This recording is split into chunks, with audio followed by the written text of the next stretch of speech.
Hey everybody and welcome back to our channel. In today's video, we are going to show you how to temporarily lock or disable Apple Pay without removing your card from your iPhone.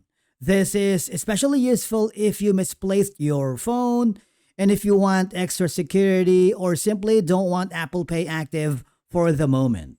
Let's begin. Now, the first thing that you need to do is you want to make sure you go to the iPhone home screen and then go to the settings. Scroll down until you find the wallet and Apple Pay. Now, to prevent Apple Pay from opening quickly, turn off the double click side button option, which is going to be this one.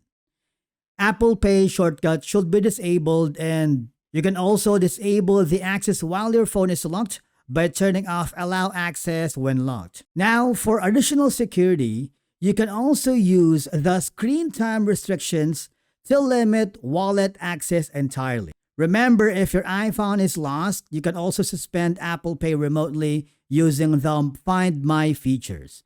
And that's it. Your card stays safe on your iPhone, but Apple Pay access is now restricted or temporarily disabled.